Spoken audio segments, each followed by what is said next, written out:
En route pour Bouza, le chef de l'État a été ovationné tout au long du trajet. La mobilisation fut grandiose jusqu'à Bouza où les populations étaient également sorties massivement pour réserver un accueil de grand jour au président Issoufou Mahamadou. Le président de la République, chef de l'État Issoufou Mahamadou, s'est dirigé vers le site qui a abrité la cérémonie de lancement officiel des travaux de bitumage de la route Madawa-Bouza-Keta-Tamaské.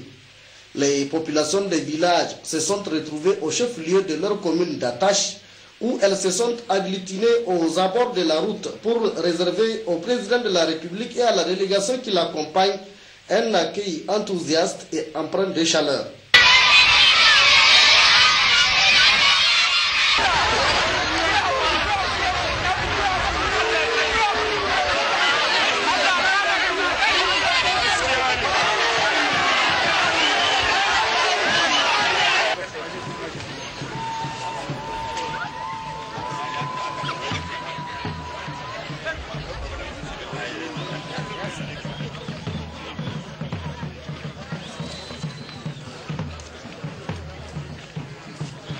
De Koloma à Bouza en passant par Kalfou, Tamaské, Keta, Laba, Djibale et Bouza, l'ambiance de l'accueil a tellement été artistiquement et culturellement impressionnante que le chef de l'État, Issoufou Mahamadou, a marqué des arrêts pour remercier les populations.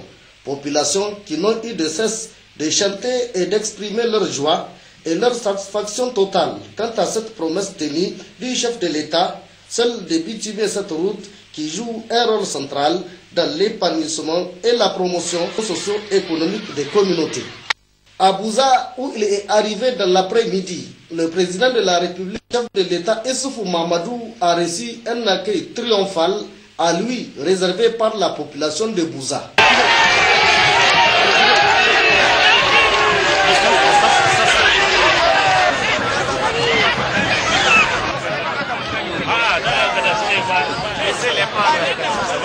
Mettez-vous de côté, laissez-les prendre. Laissez-les prendre.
Cet accueil gigantesque est à la dimension de cet événement historique qui concrétise un vieux rêve des populations. Les groupes artistiques et culturels ont chanté leur joie de recevoir cette visite du président de la République, chef de l'État, mais aussi et surtout de voir ce rêve devenu réalité.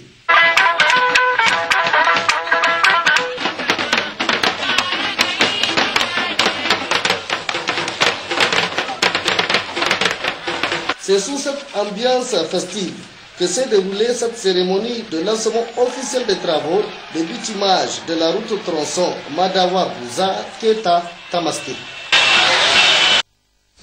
Les travaux de bitumage de la route Madawa-Bouza-Keta-Tamaské ont donc été officiellement lancés hier par le président de la République, chef de l'État Issoufou Mahamadou. D'une longueur de 140 km, ce tronçon, une fois réalisé, facilitera la mobilité des personnes et de leurs biens dans les localités concernées. La cérémonie de lancement des travaux s'est déroulée en présence de plusieurs invités de marque, Aliou Ibrahim et Askou Jibrila pour le compte rendu.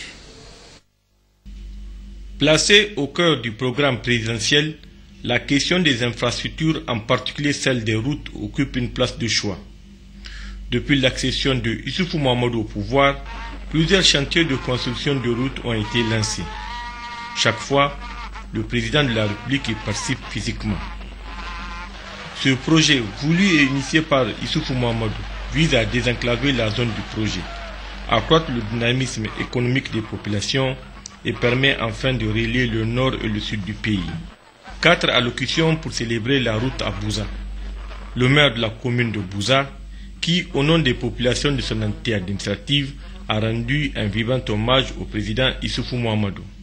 Excellence, Monsieur le Président de la République, votre présence à Bouza traduit en un point douter la concrétisation d'une promesse tenue.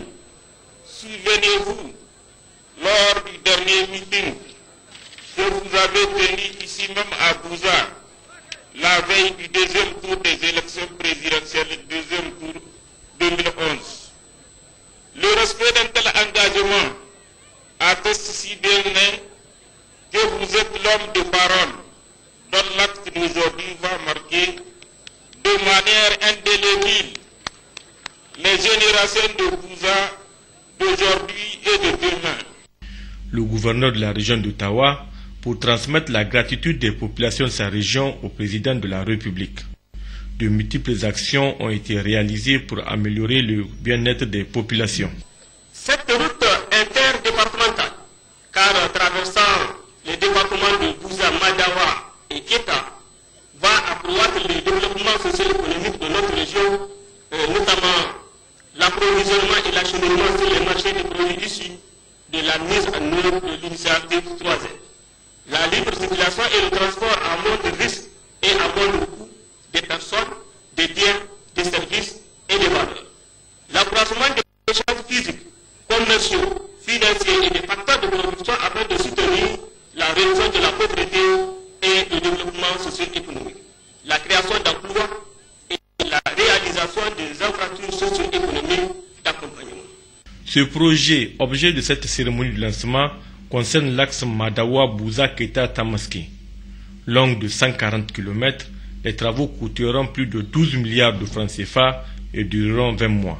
Fruit de la qualité de la coopération entre le Niger et la Banque ouest-africaine de développement. La BOAD a résolument pris l'engagement d'accompagner le Niger dans ses efforts de développement, en synergie d'action avec la communauté des bailleurs de fonds. C'est pourquoi la BOAD, en cohérence avec ce choix stratégique, a financé ce projet qui a pour objet l'aménagement et le bitumage de la route Madawa, Bouza, Keta, Tamaské sur un linéaire de 140 km. Ce projet, dont le coût total hors taxe de 13 milliards 814 millions de francs CFA, financé à hauteur de 12 milliards 900 millions de francs CFA par la BOAD et 914 millions de francs CFA par l'État nigérien, fait suite à l'aménagement en terre moderne de la route Madawa-Bouza-Tawa sur cofinancement de la BOAD, de la Banque africaine de développement et de l'État nigérien en 2008. Le projet d'aménagement et de bitumage de la route Madawa-Bouza-Keta-Tamaské se justifie entre autres par sa contribution au renforcement du désenclavement de la zone et à l'intégration régionale, ainsi qu'à l'exploitation et la valorisation des potentialités de la région. Depuis 2011, le Niger est en chantier. L'axe Madawa-Bouza-Keta-Tamaské est la preuve palpable de cette vaste politique d'édification d'infrastructures. En effet, la route est un facteur de développement. Il est dès lors, Excellence, Monsieur le Président, facile de comprendre l'enthousiasme et la présence massive de la population des départements de Bouza, de Keita, de Madawa. Participation qui témoigne, si besoin en est, l'adhésion parfaite de celle-ci à votre programme de renaissance du Niger. La cérémonie qui nous réunit aujourd'hui concerne le projet de bitumage de la route Madawa-Bouza-Keita-Tamaské longue de 140 km. En effet, après l'aménagement de ce tronçon en terre moderne, réalisé par un groupement d'entreprises nigériennes, dont je salue ici le sacrifice consenti, il est apparu nécessaire de passer à la phase de revêtement compte tenu de l'accroissement accéléré du trafic et du caractère accidenté de la zone traversée. Il s'agit aussi d'un axe stratégique qui permettra à terme de relier la route nationale numéro 16 à la route nationale numéro 25, communément appelée RDA. Dans pratiquement 20 mois, les 140 km reliant Madawa, Bouza, Keita et Tamaské, qui constituent aujourd'hui un parcours de combattants, sera quel lointain souvenir. La latérite poussiéreuse fera place au bitume au grand bonheur des populations de l'ADER. Devant cette dernière, le président Issoufou Mahamadou a assuré que l'axe Madawa-Bouza-Keita-Tamaské sera prolongé jusqu'à Tawa. Le président de la République a entretenu les populations des actions engagées dans les différents domaines du programme de la Renaissance. Le chef de l'État a aussi insisté sur les questions sécuritaires, la paix et le développement. Issoufou Mahamadou demande à ses compatriotes de le juger sur ses actes. C'est sur une note de satisfaction générale que le président de la République a quitté la capitale de l'ADER. Une fois réalisée, cette route va relier les localités de Madawa, Bouza, Keita et Tamaské. Elle sera d'un apport certain à l'économie de la région selon les responsables administratifs et coutumiers que nos reporters ont interrogés en marge de la cérémonie à Bouza. Comme vous le savez, cette route fait la jonction entre Madawa, Bouza, Keita et la nationale qui va à Agadez. Donc vous voyez déjà que c'est une route très importante puisque c'est une route très centrale, même donc de la région de Tawa. Au-delà de cette position centrale, cette route est tant attendue parce que ça permet d'écouler les marchandises qui doivent quitter Madawa vers Tawa, voire même de Maradi vers Tawa. Parce que aujourd'hui, le commerce entre les différents départements, je vais parler de Madawa, je parlerai de Bouza, de Keita, c'est un commerce axé particulièrement sur la production de l'oignon. Or, pour pouvoir écouler cette production d'oignon, il faut bien que cette route soit praticable. L'oignon est aujourd'hui la denrée la plus chère pour deux régions. La région de Keita, où la production de Keita provient de Tamaské, et aussi le département de Madawa, où nous avons des grandes productions à Madawa, à Sabongida et même à Galma. L'importance de cette route, c'est qu'aujourd'hui, il y a une décennie que vraiment la population de l'ADER donc vraiment attendent vraiment le bitumage de cette route. Parce que c'est une route vraiment sur le plan économique qui a beaucoup de rentabilité. C'est-à-dire, parce que si vous voyez aujourd'hui à travers la route là, donc beaucoup de va-et-vient donc sur le plan commercial, donc va vraiment avoir lieu sans problème.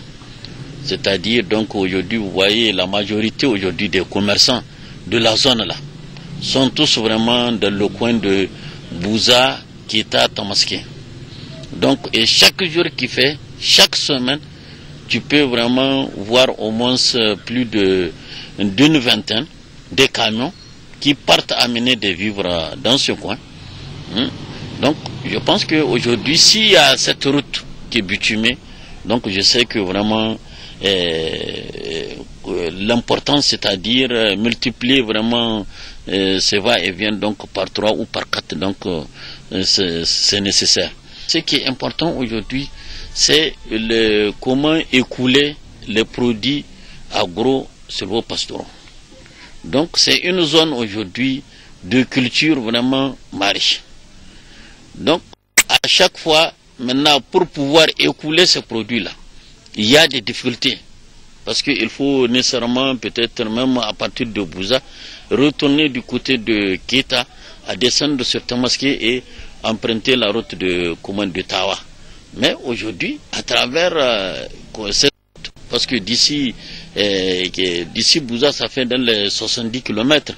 Donc ça veut dire quoi? Ça veut dire que dans 30 minutes, déjà, vraiment nos produits sont venus vraiment sur la RN, donc pour pouvoir prendre la destination où on veut les écouler.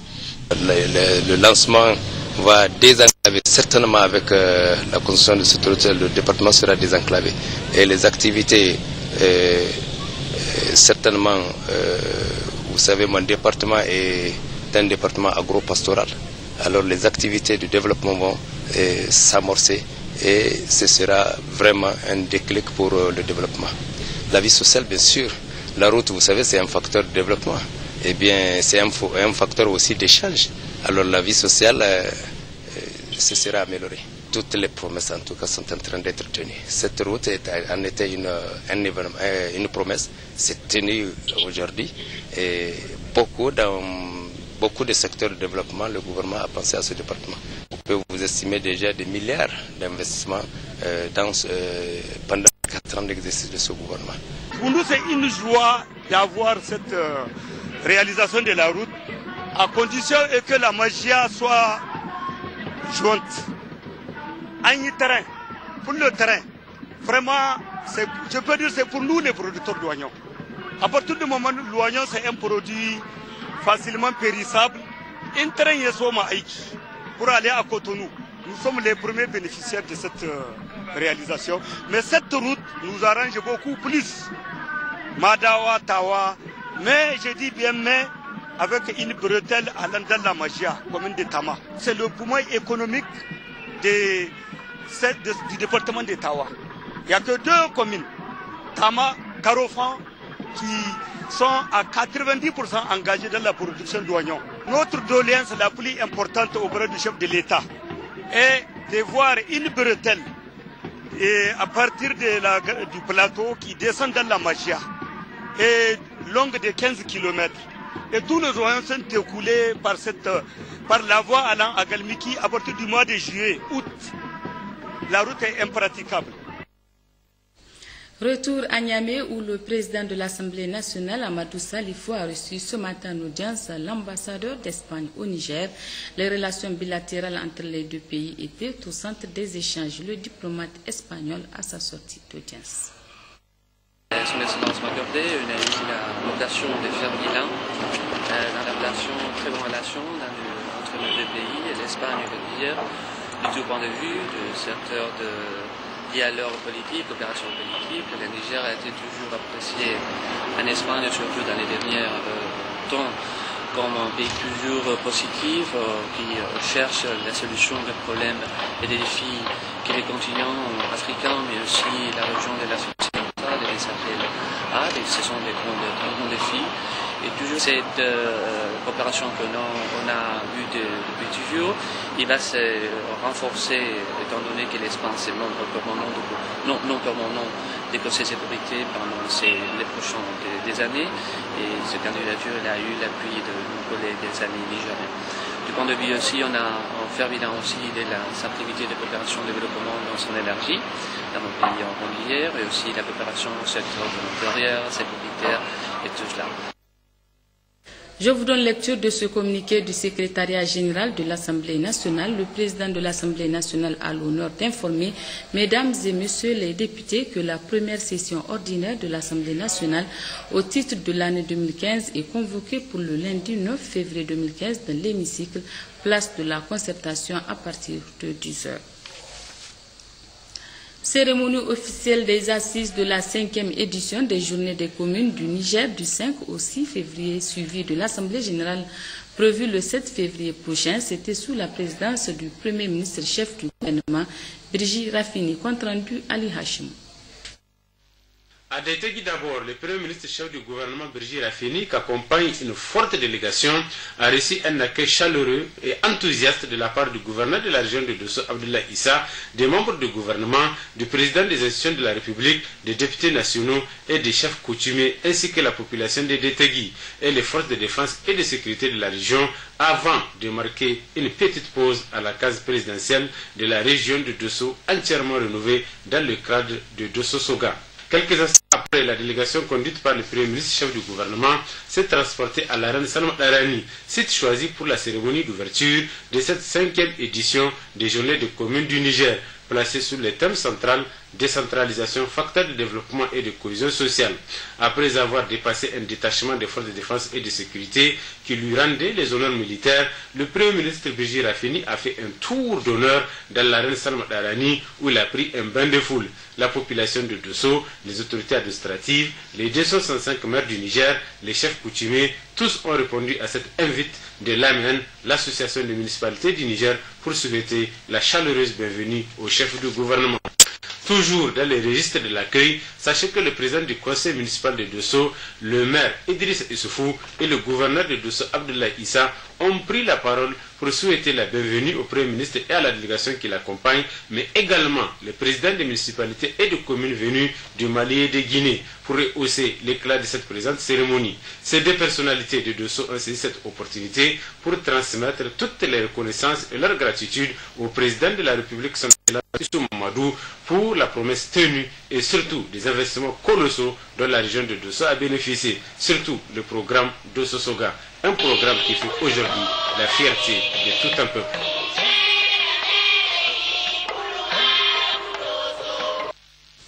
Comme vous le savez déjà, la première dame a séjourné à Addis Abeba, la capitale éthiopienne, où elle a pris part à une série de rencontres organisées en marge du sommet des chefs d'État et de gouvernement de l'Union africaine. Ce soir, nous vous proposons le résumé du déjeuner de travail de l'Union africaine à travers l'OPDAS sur l'éradication de la poliomyélite en Afrique d'ici 2016. C'était en présence de plusieurs premières dames. Suivez plutôt. L'objectif visé à travers cette réunion était de lancer un appel à l'action des premières dames de l'Union africaine dans un effort à l'échelle continentale de leadership et d'engagement pour l'avenir d'une Afrique libérée de polio. La présidente en exercice de l'OPDAS était la première à intervenir avant de donner la parole à sa sœur d'Éthiopie, puis à celle du Rwanda et du Kenya. Elles ont toutes rappelé le danger de cette maladie qui paralyse et handicape un bon nombre d'enfants sur le continent et lancé des appels pour continuer les campagnes de vaccination en vue de juguler la polio dans les pays africains. Parmi les partenaires présents à la cérémonie, la représentante spéciale pour les pays du Gavi, Dr Mercy Ahoun, elle a salué le courage et l'engagement des premières dames dans la lutte contre la polio et certaines maladies. Elle a aussi émis le vœu au nom de Gavi de voir tous les pays africains finir avec la polio d'ici 2016. Le représentant de l'Organisation mondiale de la santé a quant à lui fait cas des progrès enregistrés ces dernières années, car, a-t-il poursuivi, seuls 14 cas de polio ont été enregistrés en 2014 sur le continent et des efforts restent à faire. Il a enfin lancé un appel pour qu'aucun enfant africain ne soit atteint de la polio, pour qu'aucun enfant en Afrique ne soit paralysé. À la clôture, le représentant de la fondation Bill et Melinda Gates est intervenu pour présenter un consensus afin d'assurer l'avenir d'une Afrique exemptée de polio d'ici 2016 et la construction d'un système de santé durable pour une vaccination systématique. Je reprends donc ce communiqué du secrétariat général de l'Assemblée nationale. Le président de l'Assemblée nationale a l'honneur d'informer, mesdames et messieurs les députés, que la première session extraordinaire de l'Assemblée nationale au titre de l'année 2015 est convoquée pour le lundi 9 février 2015 dans l'hémicycle, place de la Concertation à partir de 10 h.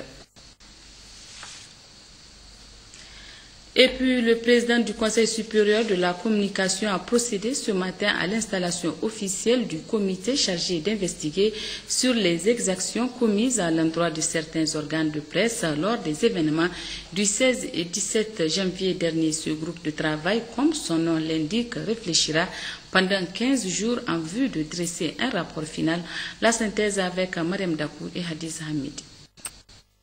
C'est suite à 2 lettres administratives, l'une de la radio et télévision Ténéré et l'autre de la radio Canal Espérance, et aussi les déclarations rendues publiques par les organisations socio-professionnelles des médias, membres de la Maison de la Presse, que le Conseil supérieur de la communication a jugé nécessaire de mettre en place ce comité.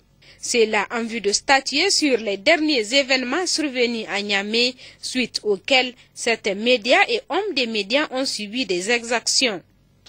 L'article 43 stipule clairement, je cite, « Toute affaire soumise à la délibération du Conseil supérieur de la communication doit faire l'objet, au préalable, d'un examen et d'un rapport suivant les prescriptions du règlement intérieur. » L'article 45, quant à lui, stipule que le Conseil supérieur de la communication peut mettre en place des groupes de travail nécessaires à l'accomplissement de sa mission. Les mandats de groupes de travail sont fixés par délibération du Conseil. C'est donc en vertu de ces 2 articles que la plénière a décidé de mettre en place le groupe de travail que nous allons installer officiellement aujourd'hui. Le groupe de travail a pour attribution de rappeler le contexte dans lequel sont intervenues les exactions subies par les médias et les journalistes. Recenser tous les médias et tous les journalistes qui ont été concernés par les événements des 16, 17 et 18 janvier dernier. Il est chargé de collecter les informations sur les faits tels qu'ils se sont passés et au cas par cas. Le groupe de travail est également chargé de vérifier les informations recueillies à travers les recoupements des sources d'informations, la lecture des documents, notamment les journaux, les déclarations, les communiqués de presse, les correspondances, etc., l'écoute et la visualisation des supports audiovisuels. Après donc tout ce travail d'investigation, le groupe de travail est chargé de dresser un rapport sur les constats et les investigations. Et enfin, à la suite de tous ces constats, le groupe de travail doit formuler des recommandations. Le président du Conseil supérieur de la communication d'exhorter à l'occasion les membres de ce comité à faire le maximum pour situer les responsabilités. Nous sommes convaincus que vous êtes à la hauteur de cette mission et c'est pourquoi je vous encourage à travailler conformément aux directives de la plénière. C'est-à-dire, il faut conduire votre travail avec rigueur, impartialité, honnêteté, indépendance et surtout en toute confidentialité. Et que nous espérons que ce travail sera mené dans les délais prévus afin que la prochaine session du Conseil supérieur de la communication puisse examiner votre rapport et tirer toutes les implications qui s'imposent. Ce comité de 5 membres qui vient d'être officiellement installé a 15 jours pour dresser son rapport.